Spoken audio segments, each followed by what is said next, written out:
하늘을 히브리어로 샤마임이라고 합니다. 히브리어 샤마임은 거기라는 샴과 물이라는 마임이라는 단어로 되어 있어요. 그래서 성경에서 하늘이 갖는 의미는 거기에 물이 있다입니다. 근데 성경에서 물은 말씀을 의미하거든요. 그래서 성경에서 하늘이 갖는 더 정확한 의미는요, 거기에 말씀이 있다예요. 그 말씀을, 그 물을 가시적으로 담고 있는 걸 가리켜 우리는 구름이라고 합니다. 그리고 그 구름에서 내리는 그 하늘의 말씀 물을 가리켜 비라고 해요.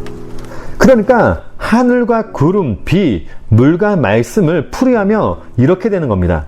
하나님이 이 땅을 하나님의 말씀으로 풍족하게 만드셨을 때를 성경에서 묘사할 때는 먹구름, 이걸 눕구름이라고도 합니다.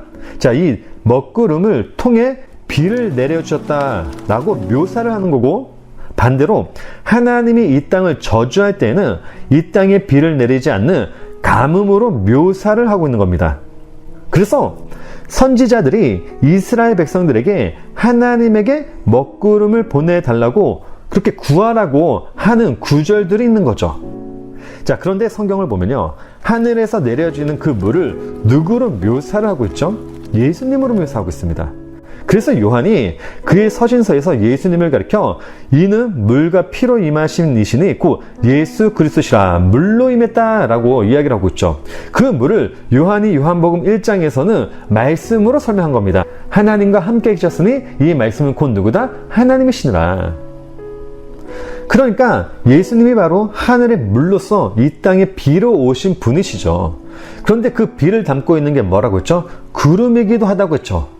자, 그러니까 예수님을 구름과 비로 다시 설명하면 이런 겁니다. 예수님의 몸은 하늘의 물을 담고 있는 구름이라고 할 수 있고, 예수님 안에 있는 아버지의 말씀은 하늘의 물이라고 할 수 있는 겁니다. 자, 그래서 예수님이 요한복음에서 내 안에 하늘의 물이 있다라고 하신 거고, 그 물이 바로 아버지의 말씀입니다. 바울은 예수님이 입고 오신 몸을 하늘의 몸으로 설명하기도 한 겁니다. 고린도전서 말씀 보게 되니까 둘째 사람은 하늘에서 나셨다. 무릇 하늘에 속한 자들은 저 하늘에 속한 이와 같다.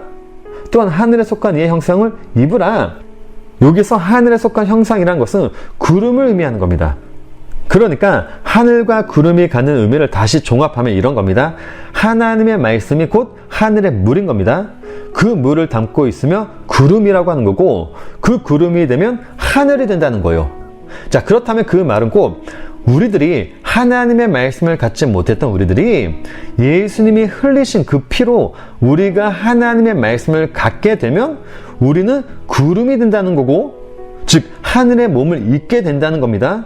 자, 그렇게 우리가 하늘의 몸을, 즉 구름을 입게 되면 우리 역시 하늘이 된다는 거죠. 그게 바로 천국이라는 거고요.